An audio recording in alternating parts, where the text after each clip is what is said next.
Well, thank you very much, Gary. Thank you, everyone, for the opportunity to speak. I have to say there can be few things more daunting than looking at a program and seeing that you're following Hope Freeze. I want you to lower your expectations. We'll do the best I can, but it's a tough go. And this is a difficult subject, but I think a really important one, because the unifying feature across many of the CDGs is intellectual disability of varying degrees. And it's a huge challenge in our community generally. So I'm going to talk a little bit about what we need to have normal cognitive development and function, talk in general terms about intellectual disability, a little bit about the anatomy and physiology, and close with some comments about CDG. I'll be talking about it along the way as well. So, what we need to have normal cognitive development, normal brain development is we need to have the right cells, which are neurons and their supporting cells, the glia, in sufficient numbers. So you can have a brain which is structurally completely normal, but too small. And in that situation, you may have intellectual disability. It's called primary microencephaly. So you have to have enough of the right cells. They have to be in the right place. Neurology is like real estate. It's location, location, location. It's true. This is what we drill into the heads of our trainees. The first thing you have to do is figure out where is the problem in the nervous system. But they've got to be in the right place. They have to get to the right place. They don't just arise there de novo. A big part of development of the nervous system, most of which occurs before birth, is the migration of cells. And this involves glycoproteins and glycoconjugates. They're important in targeting these cells. So they've got to get to the right place. They've got to get there at the right time. We have what are called windows of opportunity, if you will, developmental windows that are very important. Let me give you an example. It's the best known one, and two scientists, Hubel and Wiesel, won the Nobel Prize for figuring this out. They decided, why is it that some people who have a squint, whose eyes aren't straight, don't develop vision normally? You're probably familiar with this. I know that strabismus, or squint, is part of many CDGs. Well, if both eyes are not viewing objects at the right time during development, one eye is turned out, what the brain will do is suppress that image, and that part of the brain will not develop normally. It needs the right input. So there's a critical period for development that's very well established for vision. Hubel and Wiesel did this by studying kittens at Harvard many, many years ago. But we have evidence that this applies to many other senses and aspects of neurological development. So it's got to happen at the right time. You don't want to miss the opportunity. And then, of course, having got your neurons in the right place with the right types of glial cells supporting them and nourishing them, they then have to talk to one another. And that means they've got to produce the right neurotransmitters, and they have to have the right receptors to receive the signals from the neurotransmitters. And again, most of these receptors are glycosylated. So you can see at every stage of development, glycosylation turns out to be important. The other thing that brains need to develop normally, to develop normal cognition, is the right environment. So as we mentioned before, they have to be stimulated. They need input. Talking to your children, reading to your children, loving your children is really important. There's a great example of that. In my personal experience in the 90s, we saw a lot of children who'd been adopted from Romania. And they had profound developmental problems. Not necessarily because they'd been abused, although some had, but in most cases because they had had no emotional support and care. They'd been stuck in orphanages, they may have been fed enough, but that was it. And in fact, that used to happen in this country 70 or 80 years ago. You can see pictures of orphanages where the nurses have their beautiful starched whites, the children are lying in their cribs, the sheets are folded, there's not a crease in them, nobody's picking up the children, nobody's talking to them, nobody's loving them. It's really important. You need that. And you need to be properly nourished, and you need enough sleep, of course. And I'm going to talk a little bit about the idea of balance in development and function as well. Okay, again, just some basic neurology. The cell of the nervous system, the key cell is the neuron, which has a nucleus. It receives input through these structures called dendrites. It sends signals out along this nerve fiber called the axon, and then there are axon terminals which interact either with other neurons or with other effector organs such as muscle. Now, in the case of the peripheral nervous system, these are surrounded by cells called Schwann cells, for a German scientist from the 19th century, which contain a substance called myelin. In the central nervous system, there are cells called oligodendrocytes that perform the same function. Myelination is important for nerve fibers to function properly. I'll come back to that in a moment. I just want to emphasize again, we talked about real estate, location, location, location. That's very important, and we can localize certain functions to certain parts of the brain. So, for example, we know that the frontal lobes are very much involved in attention, in planning, and in inhibition of other activities. We know from the 19th century there was a man working on a railroad project who was tamping down explosives with a long bar. Phineas Gage, he came to San Francisco eventually after things changed. That's another story. What happened was this, he sparked an explosion, the rod passed up between his frontal lobes, and it took out his mesial and orbital frontal lobes, and this man who'd been a very quiet, respectful, organized person suddenly changed his personality completely. So this is one of the great accidents of nature to have told us about brain function. The temporal lobes are very much involved in language, the left temporal lobe and the aspects we think of, the right temporal lobe and the emotional aspects of language, the ability to express emotion, the occipital lobes in vision, the parietal lobes integrate all sorts of sensory modalities. When you say the cerebellum, of course, as you know, particularly CDG, is very much involved in balance, coordination, language, swallowing, but it has cognitive functions as well. The brainstem is the center of very basic neurological functions. This controls our heart rate, breathing, blood pressure, other very basic functions. But what I haven't said, and you're all saying, well, where is intelligence? The answer is we don't know. It's in It's the sum total of what goes on. We can't point to one place. We can point to the medial parts, the temporal lobes, the hippocampus as being very important in memory, the fornices, the limbic system for emotion. But we can't pick out one place and say, aha, this is the area that's responsible for intellectual disability. Because the intellect, cognitive ability, is the sum total of all of these things. They all interact. I want to come back to myelination. As I mentioned, this is really important in how this communicating. In one of the groups yesterday, we talked a little bit about this. And one of the questions I like to ask my residents and students is, why is it that a newborn baby born at term has a normal cortex, that normal basal ganglia, brainstem, spinal cord, peripheral, everything is there. So why can't they talk? Why can't they? Why can't they do anything? Very much. And the answer is because they have very little myelin in their brain. And that means that the nerve fibers are conducting electrical impulses at 1 or 2 meters per second. That's very slow. We have normal unmyelinated nerve fibers in our body. There's an example of that every one of you has experienced many times in your life. Have you ever stuck yourself with something sharp? Sure, you've all done this. What happens? You have an immediate withdrawal reflex, and then there's a discernible period before you feel the pain. Why? Because your myelinated A delta fibers are mediating the reflex withdrawal, but the unmyelinated C fibers at a couple of meters per second, that symptom is slowly making its way up to your brain. Wow. And you feel it later. Well, imagine if everything was processing at that rate. It's not fast enough. Because what the brain does, what the nervous system does, is integrate information and help it make decisions. And when you can't transmit impulses fast enough because the nerve fibers are not myelinated, you can't do it.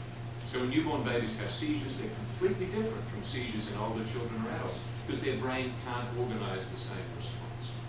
And as I mentioned, the central nervous system has cells called oligodendrocytes which wrap themselves around multiple nerve fibers and coat them in this substance called myelin. And we know that myelination can be affected in CDGs as well as in many other disorders. And in fact, this is to show you what happens. This is a normal term newborn, and mature myelin should look dark. Well, you can see a tiny little bit here in what's called the posterior limb of the internal capsule. That's it. Look at 18 months. The corpus callosum, the internal capsules are myelinated. We're seeing some myelination out here. By 28 months, we're seeing myelination extending throughout the brain. It doesn't stop there. One of my other favorite questions is to say to my students, well, when does it finish? People say 7, say 10. The answer is in your 40s. So most of you in this room are still myelinating, you're still making progress. Some of us are on the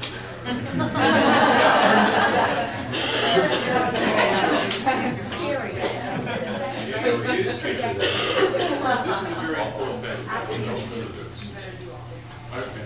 And we mentioned the synapse. And again, Synapses are the way that nerve cells communicate. This wasn't always known. There was a great controversy 100 years ago between two scientists, a Spaniard called Ramon y Cajal and an Italian called Camillo Golgi, and they had two separate theories. Golgi thought that the nervous system was a reticulum, that everything was connected. But Ramon y Cajal was a brilliant scientist. You should read his autobiography one day. Amazing guy, bad boy, misbehaved as a young man, totally under control. He developed and was able to map the nervous system by developing staining techniques, and he showed that there were gaps, which subsequently an Englishman called synapses from the Greek.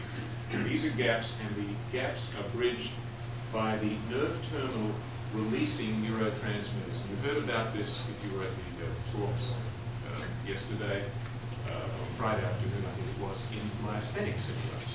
Because in that case, the acetylcholine crosses towards the muscle receptors. The receptors are abnormal. In part, it can be because they're not glycosylated in some CDGs. So again, many aspects here of the function of the synapse are affected if glycosylation is abnormal. If you can't transmit the information, your nervous system won't work normal. Now, there are between 50 and 100 neurotransmitters. They all change. They can even change in their function in life. So, for example, the simplest amino acid called glycine is a neurotransmitter. It's an inhibitory neurotransmitter in newborn babies. Their receptive system changes, so it becomes an excitatory neurotransmitter later. So the nervous system is constantly changing. That's what's called plasticity. And I talked about balance, and of course this whole theme of the meeting has been talking about hypoglycosylation or deglycosylation. At the other extreme, you can have too much sugar. So if you have uncontrolled diabetes, you get glycation, which is the non-enzymatic attachment of glucose to different structures, which causes a malfunction. You need just the right amount. Well, the same thing occurs in development. There's an exuberant growth of dendrites. Remember we showed you those which allow neurons to communicate. Most of the neurons, or a large proportion of the neurons we make in utero, are lost. And that's a normal process because they have to make the right connections with other neurons or they will disappear. In some people, we know that their dendrites don't get trimmed back, and so they're overconnected. And there's some persuasive evidence that at least some forms of autism result from overconnection. Because people with autistic symptoms don't have the ability to narrow down their response to stimuli. They can be overwhelmed. And at least part of that may be due to impaired dendritic trimming. We talked about inhibition and excitation. Another good example is that if you may recall having a physician examine your baby, there's a whole variety of reflexes. They're like little circuses. We can get them to curve and turn, make their toes go up. It's fun. The reasons we do it, it's just fun. We get to play with babies.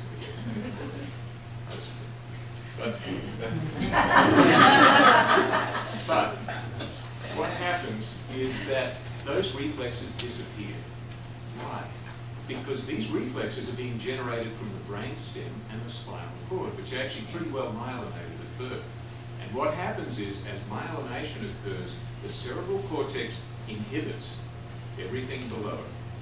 It's like the metaphors. We think about children as being unrestrained and joyous and disinhibited. Well, they are. That's the way the brain works. It inhibits all of these reflexes which disappear. And if you're lucky, they never come back. If you're unlucky, you get Alzheimer's disease and those neurons die and these reflexes reappear in old age. So we need a balance between inhibition, which is important, but we don't want too much excitation. Because excitation can give you seizures and movement disorders. So it's all about having that right balance. And obviously that's important in cognition. Muscle tone. If you have lack of inhibition, you get spasticity, increase in muscle tone. That's what happens when people have strokes. They have lesions that affect the myelination, the long descending tracts, the so-called cortico-reticulospinal tracts. You get spasticity. If there's excess inhibition, you have low muscle tone. So it's all about this theme of balance is important in development function. Okay. Let's go specifically to talk about intellectual disability. It's a symptom complex. It's a label. It's a label for a very complicated family of differing abilities, is one way I'd like to put it. But it's important because, as we talked about in some of the groups yesterday, we need labels to get help for your children. And there are rules. And the rules for these are determined by a document called the DSM-5. 5, the latest iteration of the Diagnostic and Statistical Manual for these diseases. So intellectual disability requires that you have significant limitations both in intellectual functioning, usually as measured by specific instruments, IQ tests, and adaptive behavior. And it has to occur before the age of 18. That's important. If it occurs after that, we don't call it intellectual disability. There have been many terms, many offensive terms used over the years. This is the current terminology. And that website I think you'll find very helpful. That's from the American Association for Intellectual and Developmental Disabilities, that tremendous resource. They publish 2 scientific journals. It's a tremendous resource. So intellectual functioning is talking about general mental capacity. That means learning, reasoning, problem solving, and by definition, an IQ test that shows a full-scale IQ of around 70 to 75 indicates a limitation in intellectual functioning. And then people sometimes further subdivide in terms of moderate or severe or profound intellectual disability based on that.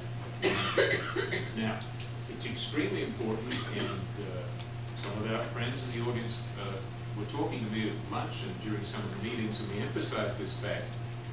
These tools are only as good as their development. So if you happen to come from a Caucasian background, or you're living in North America, then we have great instruments to test for this. They've been studied in a large population, but the instruments must be culturally appropriate.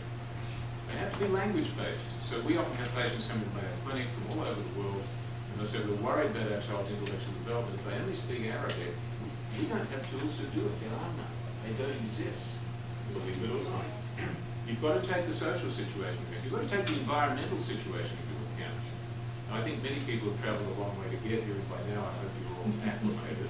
But you know, if you had just got off the plane, having traveled halfway around the world, I said, let's do an IQ test, you're probably not going to do your best.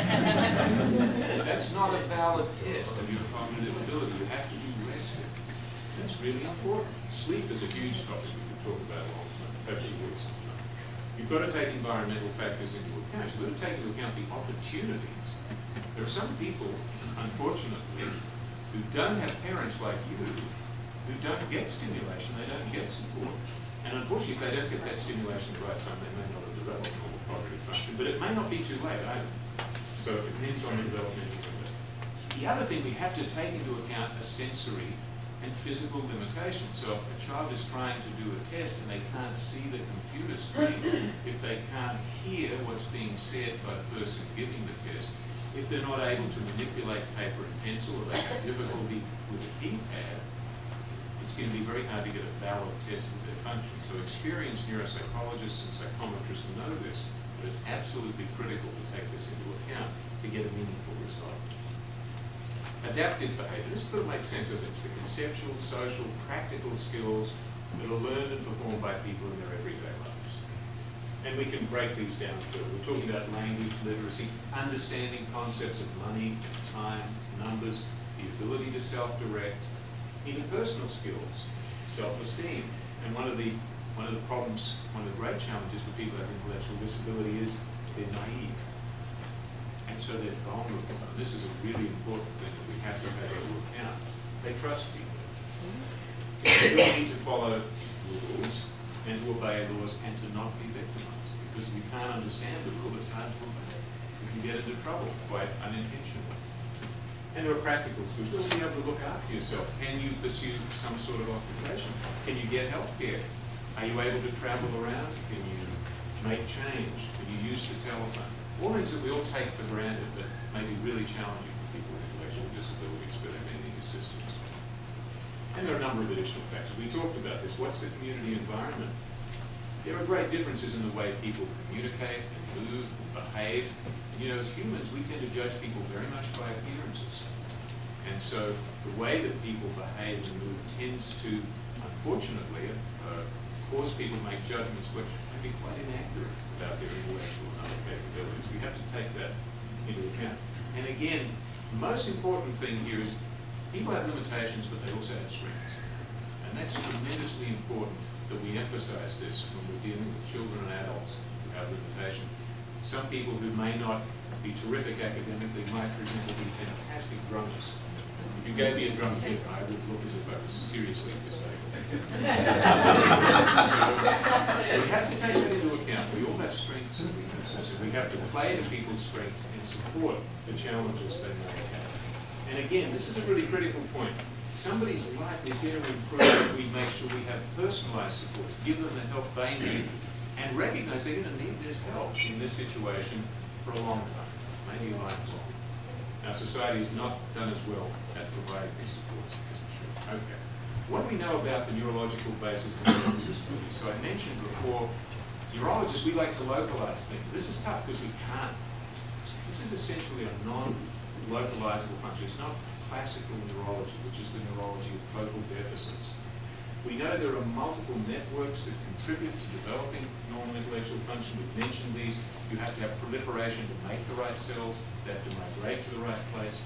This involves lots of cascades of molecules which are involved in signaling. You've got to regulate molecules turning on and off and transcribing and translating into proteins. Neurons have to connect. And again, a whole bunch of other details which we won't go into.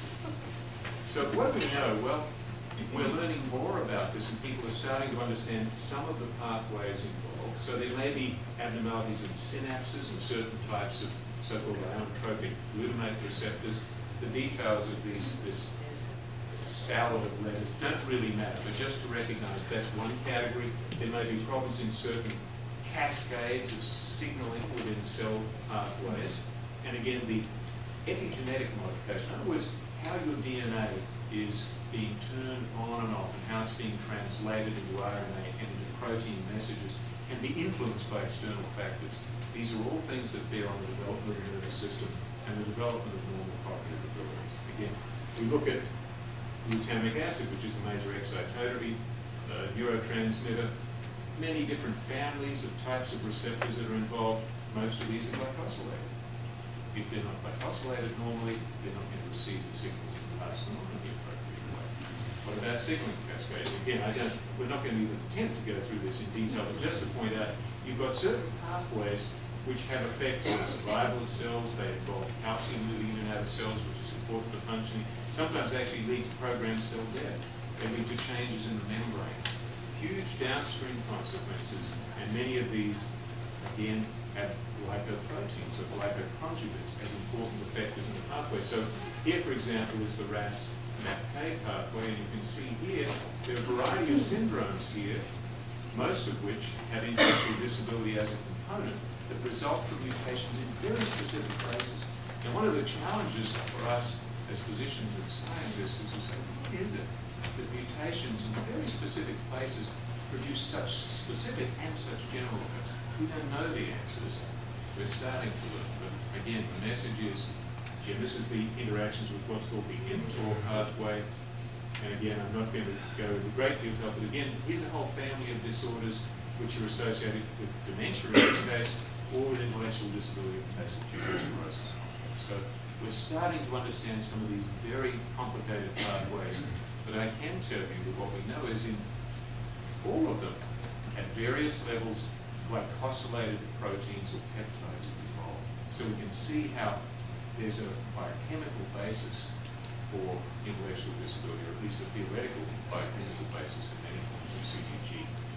Again, just to remind you, our genes are carried on the DNA. The genes that are transcribed into proteins are referred to as the exome. You get a primary transcript of RNA. This thing gets processed. You cut out bits you don't need and splice it back together again. Whole series of enzymes controlling this. Then it's transported out to the endoplasmic reticulum where it is matched up with small RNA molecules that carry amino acids to make proteins, make polypeptides.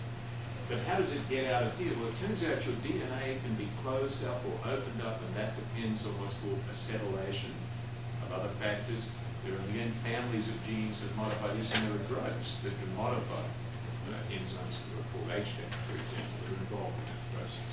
Okay. Again, you can silence these things. This is what's referred to as epigenetics. So in other words, the way a disease is expressed, or how the function occurs, is going to be modified by whether or not your genes are switched on and off. And they have to be switched on and off at the right time. We believe We don't have a lot of evidence yet. We believe a lot of developmental disorders, including cognitive disability, occur because the molecular switch is not being thrown at the right time, or perhaps because it's faulty. This is not something you find with whole exomes. We're going to have that whole genome sequencing to look at the non-coding regions, which is actually most of the DNA. That's going to be the next big step. And there's a huge project most people have never heard of, called the ENCODE project, trying to understand the non-coding DNA regions. They're going to be important for this. There's a whole bunch of diseases here, again, that involve problems with epigenetics. Some of you may have heard of Angelman syndrome, Prader-Willi syndrome, Rett disorder, quite well known. Perhaps less likely Rubenstein-Tovey or Coffin-Lowry, the excellent thalassemia, intellectual disability syndrome, Fragile X, many of you heard of. These are basically, in a way, epigenetic disorders where the transcription and translation of the proteins is clear. Okay, what can we say then to summarize this about intellectual disability and CDG? Well, in most subtypes, intellect is affected, although it can be very variable. We don't have good ways of predicting that. One of the things we know about inborn errors of metabolism is that it's generally the most severe forms that are first reported. So when the first case is reported way back in 1980, there was known to be CDG then. Those children, the children reported over the next decade, 15 years, people thought, well, they always have quite severe intellectual disability. But we now know that's not the case. And there are some people who are near normal with DMN2. There are some subtypes where people have normal intellectual function. So it's not inevitable, although it does occur at most. We do know it's developmental because we know that development can be impacted at multiple levels and in multiple ways by congenital disorders of glycosylation. We do know it seems to be dose-related. As I mentioned, you can have a brain which is perfectly normal structurally. If you just don't have enough neurons, you won't have normal intellectual ability. And so, depending on the extent of the gamut of glycosylation and all the downstream effects, you may have varying degrees of intellectual ability and strength. Most cases, we don't have a clear anatomic correlate. The most consistent thing we see, many CDGs do have loss of volume of the cortex, so there's a general change there, if you will, and often profound involvement of cerebellum, particularly in PMN2. But again, there's not a specific localization for cognitive ability. And of course, if you take the whole universe of people with intellectual disability, most of them have normal eyes and normal neurologic examinations. In the O-linked disorders, which we've talked a lot about, we know there are migrational abnormalities because those neurons actually, some of them migrate further than they should. They sit on the top of the brain and produce what's called cobblestone lissencephaly. The brain is smoother than it should be, but has these little bumps that look like cobblestones. These are neurons which have migrated through the membrane, which normally prevents that because they have normal glycosylations and pairs. And of course, there may be absolutely nothing else even to tell you it's a CDG. So patients who have TUSC3 mutations have what's called non-syndrome intellectual disability. These were just discovered in a more or less incidental fashion by whole exome sequencing. They don't have, in general, any other manifestations of CDG. Okay, just a little bit of example again of some of the changes. We don't have very much tissue in patients with CDG. This was from a child who had CDG1, a very severe form of the disease. And basically what you're seeing here is loss of volume. This is the cerebellum.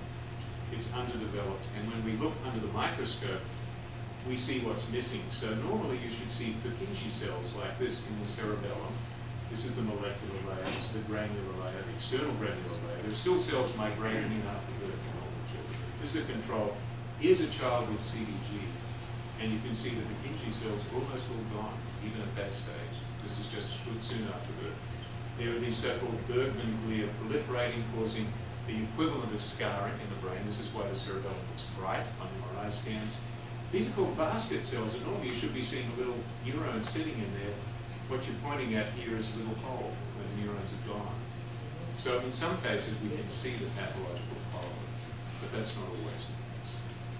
So, most important thing was, what can we do? And the answer is there's an enormous amount we can do to help people. But of course, from our discussions and my experience, I know many people have dealt with the challenge of having a very inconsistent system and one that you have to fight hard to get services for. We do know that the sooner you start to help people, the better they're going to do. So early intervention is critical. And we do have laws that require school districts to provide that. Sometimes it seems like they don't understand it. So you have to work hard. We really have to work together. And I cannot tell you how many times I've written letters or made calls, and we'll do this and we'll keep doing it because we need to get the help that your children deserve and must have. Education is critical. We must make sure that we play to children's strengths and we give them the support they need to function at their best possible level, to recognize their strengths, to recognize where they need help they should get. We have to think about how people are going to be employed in the longer term, or how they're going to be occupied. That's important. Everybody needs an occupation. Maybe it's not going to be a well-paid job. It doesn't matter. A big part of our sense of self-worth is based on what we do for a living. It's based on our occupation. You've got to do something that you like and that gives you that sense of fulfillment. Everybody can do that. You don't have to be home free. So who can be? There's only one. You can still have a good life. You need to make sure that people get health care because often they have extra health care needs, and remember, people with cognitive limitations may not be able to communicate their needs. So you've got to find people who appreciate it. And we have to think about preventing problems down the road, particularly with dealing with vulnerable populations. We've got to keep them safe because sometimes they can't do that. And there's a whole bunch of legal issues that come up to do with their vulnerability, to do with issues of guardianship when you have children as they enter adulthood. There are some very important decisions that have to be made. It's important to think about that in advance. Think about the long term. You don't want these things creeping up on you. Okay. Well, I hope I didn't talk for too long. I really appreciate the opportunity to meet with you.